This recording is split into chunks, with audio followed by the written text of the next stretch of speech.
تو مرحومین کو قبر میں رہنے والوں کو زیارت کرنے والوں کے چلنے کی آہٹ تک سنائی دیتی ہے۔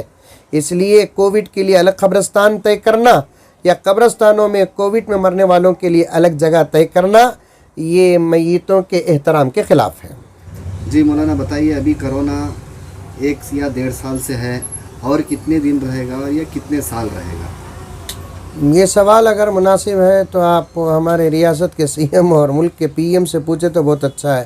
وہ جب تک چاہیں گے کرونا ملک میں رہے گا، اگر وہ نہ چاہے تو میرا کرونا ختم ہو جائے گا، کیونکہ انہی کے لوگوں سے یہ باتیں آ رہی ہیں کہ کرونا پھیلتا جا رہا ہے، اس لیے احتیاط ضروری ہے۔ جیسا کہ آپ حضرات جانتے ہیں، رات کے 9 بجے سے صبح کے 5 بجے تک کرفیو لگا دیا جا رہا ہے، 6 بجے تک کرفیو لگا دیا جا رہا ہے۔ اس کا مطلب یہ ہے کہ رات ہی میں کرونا آتا ہے، دن میں نہیں آتا۔ ہفتہ اور اتوار کو مکمل بند لاک ڈاؤن کر دیا جا رہا ہے، اس کا بھی یہی مطلب ہے کہ کرونا جی ہفتہ اور اتوار کو اپنی بیوی بچے اہل و عیال کے ساتھ شاپنگ کے لیے نکلتے ہیں، لیکن پتہ نہیں کہ وہ شاپنگ کو کہاں جاتے ہیں۔ کیا طریقہ کار ہونا چاہیے اور حکومت کو کیا پیغام دینا چاہیے؟ میں بہت اچھا سوال کیا آپ نے۔ اگر کرونا ہے تو اسے ختم کرنے کے لیے یہ وقتاً فوقتاً لاک ڈاؤن کرفیو کرنے کی ضرورت نہیں، ایک دم 3 مہینے ایسا لاک ڈاؤن کر دے کہ گھر سے کوئی باہر نہ نکلے۔ لیکن شرط یہ ہے کہ ایسا لاک ڈاؤن کرنے کے لیے ہر گھر تک 3 وقت کے کھانے کا انتظام کرنا حکومت کی ذمہ داری ہے۔ یہ اگر حکومت کرنا چاہتی ہے تو لاک ڈاؤن کرے، اٹھے بیٹھے کانفرنس کالز کے ذریعے سے یا اسپتالوں میں بیٹھے بیٹھے کرفیو کا لاک ڈاؤن کا اعلان کرنا غریبوں کی روزی روٹی کے ساتھ مذاق کرنے کے برابر ہے۔ وہ ہندو ہو کہ مسلمان ہو، اگر وہ غریب ہو تو اس کی آہ لگنے میں دیر نہیں لگتی، اور یہ سمجھ جانا چاہیے حکومت کے ذمہ داروں کو۔ روز تازہ رزق تازہ کمانے والے اس وقت جو پریشان ہیں، ان کی پریشانی کو محسوس کرنے کی سخت ضرورت ہے۔ اس لیے میں چاہتا ہوں کہ اس لاک ڈاؤن کو اور کرفیو کو ختم کر دیا جائے۔ کیا پیغام دینا چاہیں گے ملت کے نام؟ میں ملت ہی کے نام نہیں بلکہ پوری انسانیت کے نام یہ پیغام دینا چاہتا ہوں کہ سب سے پہلے اپنے دلوں سے کرونا کا خوف نکالیے۔ آدمی کے اندر خوف سے بڑا زہر کوئی نہیں، کرونا کا خوف نکالیے۔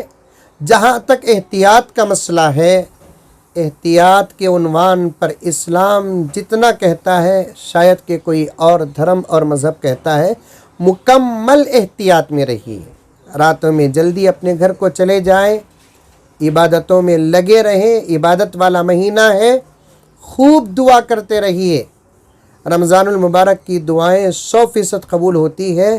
وقت آیا ہے ہمارے ہاتھ کہ ہم رمضان کی دعاؤں کو سارے عالم کے سامنے بتانے کا۔ ہم دعا کر کے اس مہاماری کو، یہ کرونا ہے یا نہیں ہے، اسے ختم کر کے دعاؤں کے ذریعے سے ساری دنیا کو بتا سکتے ہیں۔ خاص طور پر ملت اسلامیہ سے میں گزارش کرنا چاہتا ہوں، باہر خواہ نکلنے کا ماحول نہ بنائے، احتیاط میں رہے، ماسک کا استعمال کرے، ذکر میں رہے، اپنے گناہوں کی معافی چاہتے رہیں، نمازوں کی پابندی کرتے رہیں۔ مسجدیں اگر بند ہوتی ہیں تو اس کا مطلب یہ نہیں کہ نمازیں معاف ہیں۔ اگر مسجدوں میں تراویح کا انتظام نہیں ہے تو پھر تراویح معاف نہیں ہے۔ اپنے گھروں میں جو صورتیں آپ کو آتی ہیں ان صورتوں کے ذریعے 20 رکعت تراویح اور 3 رکعت وتر کا خاص اہتمام کر کے دعا کر کے اٹھیں۔ انشاءاللہ تعالیٰ اللہ کے دربار میں دیر ہے اندھیر نہیں، بہت جلد انشاءاللہ ثم انشاءاللہ حالات بدل جائیں گے۔ اللہ کے نیک بندے دعاؤں میں ہیں، شرط یہ اللہ کے نیک بندے دعاؤں میں ہیں۔ اب گنہگاروں کو دعا کرنے کی سخت ضرورت ہے، ان کی اور ان کی دعائیں جمع ہو جائیں گی، اللہ تعالیٰ حالات ضرور بدل دیں گے۔ شکریہ۔ السلام علیکم۔